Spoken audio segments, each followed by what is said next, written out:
बुलंदशहर से breaking news में देखें कुछ खास खबर। बुलंदशहर शहीद सूबेदार रणजीत सिंह की प्रतिमा का अनावरण करने पहुंचे आरएलडी के अध्यक्ष जयंत चौधरी। प्रतिभा का अनावरण कर जनसभा को किया संबोधित। जनसभा में हजारों की भीड़ रही मौजूद। मंच के माध्यम से जयंत चौधरी बोले ने यूपी और केंद्र सरकार किसानों के हक में कर रही काम।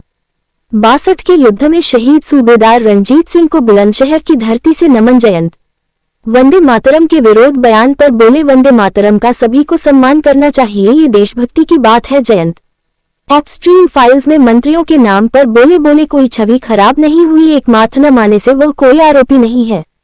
अखिलेश के बुलडोजर ब्रह्मोस बयान पर बोले, अच्छी बात है, हम डिफेंस कॉरिडोर के बराबर में हैं। डिफेंस कॉरिडोर अलीगढ़ से कानपुर तक जाता है, पास में जेवर एयरपोर्ट है, कुछ दिन में उसका भी उद्घाटन होने वाला है। कभी कल्पना नहीं की थी यूपी में भी ऐसी चीज होगी। पश्चिम बंगाल मस्जिद बयान पर बोले, सभी की अपनी संवैधानिक आजादी है। तेल खरीद पर बोले, कुछ निर्णय सार्वजनिक नहीं किए जाते। मौके पर जानकारी देते हुए जयंत चौधरी, मंत्री अध्यक्ष राष्ट्रीय लोकदल। हमारे संवाददाता प्रदीप पंडित बुलंदशहर से।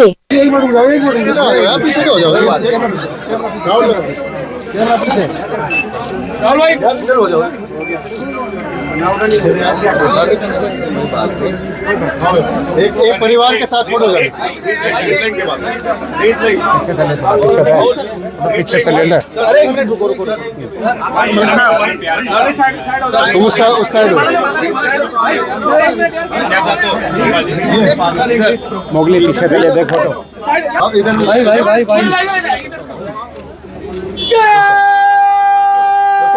परिवार के साथ। अरे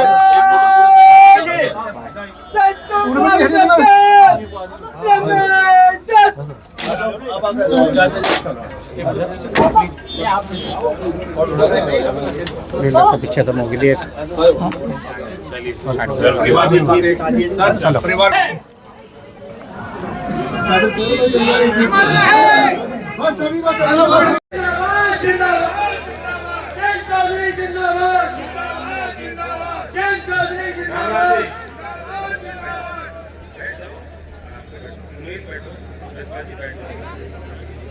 राम राम जी। आज बहुत अच्छा अवसर हो रहा है, मुझे अवसर मिल रहा है यहाँ आपसे रूबरू होने का। समाज ने और सूबेदार रणजीत जी के परिवार ने एक बेहतरीन काम यहाँ किया है।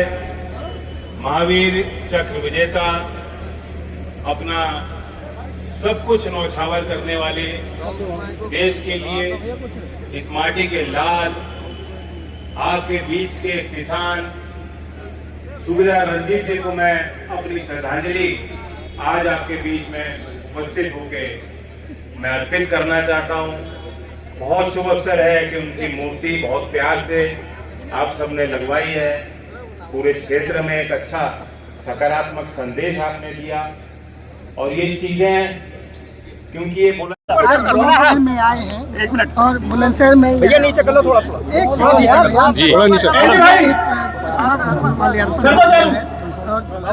सूबेदार रणजीत जी 62 के युद्ध में शहीद हुए थे, महावीर चक्र विजेता।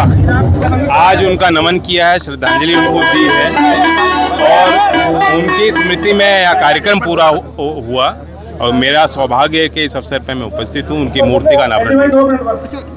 कुछ लोग जो है वंदे मातरम का विरोध कर रहे हैं, तो उनको किस नजरिए से देखते? उन्हें राष्ट्र की भावना समझनी चाहिए। राष्ट्र की एकता के लिए, अखंडता के लिए बुलंदशहर के घर घर ने कुर्बानियाँ दी, तो ये उस भावना का अपमान है। हमारे मंत्रालय ने उनको लिखित में जवाब दिया है और जवाब मांगा है, क्योंकि वो स्किल इंडिया के सेंटर निजी संस्थान है। अगर उनको प्रधानमंत्री कौशल विकास में कोई टारगेट नहीं दिया गया तो फिर अगर वो बंद पाए गए हैं तो वो सरकारी संस्थान है।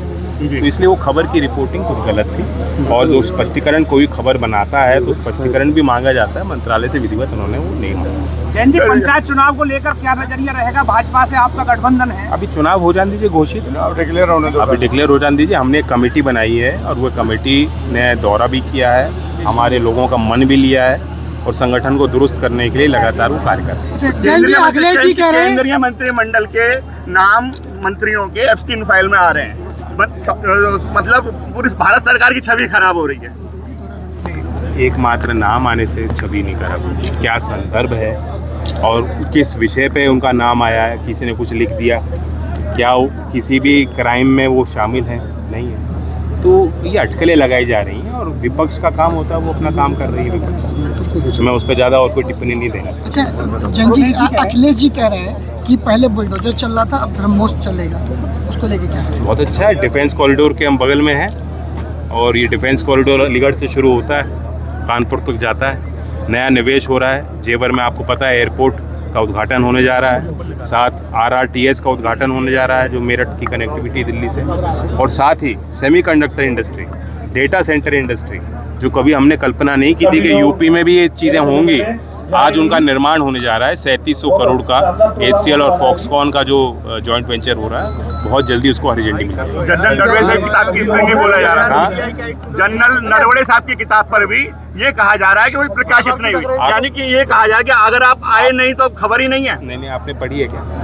बिल्कुल दिखाई गई है, राहुल गांधी ने, LOP ने दिखाई है। आपने तो नहीं पढ़ी? नहीं पढ़ी ना, उन्होंने बताया है। अच्छा जैन जी एक बाबरी मस्जिद को लेके क्या कहेंगे? पश्चिम बंगाल में मस्जिद बनवाई जा रही है। कुछ ऐसे मुद्दे होने चाहिए जो राष्ट्र के मुद्दे हैं, और अगर हम तरक्की करना चाहते हैं तो पुरानी सोच से हमें ऊपर उठना ही पड़ेगा। अच्छा पश्चिम बंगाल में जिस तरीके से मस्जिद बनवाई जा रही है उसको लेके क्या कहेंगे? देखिए, हमारी अभिव्यक्ति की भी आज़ादी है, किसी भी धर्म को मानने की भी आज़ादी है, वो संवैधानिक है। बाबर की मस्जिद को लेके जो तमाम जो है अभी आपको आपत्ति है क्या? भारत अमेरिका ट्रेड डील को लेकर किसान विरोध प्रदर्शन कर रहे हैं, कलेक्ट्रेट पे धरना प्रदर्शन किया, किसान यूनियन के बैनर तले। अभी हुआ है डील, फाइन प्रिंट किसी को पता है, क्या प्रभाव पड़ेगा लोगों ने समझा है? नहीं। ये कुछ संगठन है जो अपना नेतृत्व जमाना चाह रहे हैं, वाकई किसान को इससे कोई लेना देना नहीं। कोई बाहर से फसल यहाँ नहीं आने वाली, जिस फसल में उत्पाद में हम आत्मनिर्भर हैं, उससे हम हमारे किसान की उस उपज से कोई मुकाबला बाहर से कोई आप आयात करेंगे नहीं हो पाएगा। 500 अरब डॉलर का व्यापार करना पड़ेगा, इसको लेकर नहीं, ऐसा कुछ नहीं, ऐसा कुछ वो अपना दावा ठोक रहे हैं जी। हमें अपने सरकार पे और अपने नेताओं पे विश्वास है। ये तो मजबूरी रही कि सब चोले से तेल खरीदना पड़ा, रशिया से बंद कर देनी पड़ी, ये मजबूरी नहीं रही।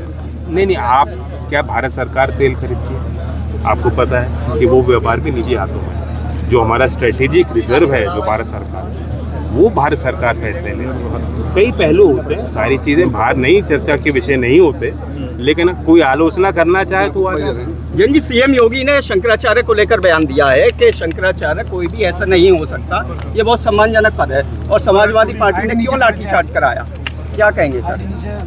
अब वो इन विषयों पे उनको मुझसे बेहतर जानकारी है।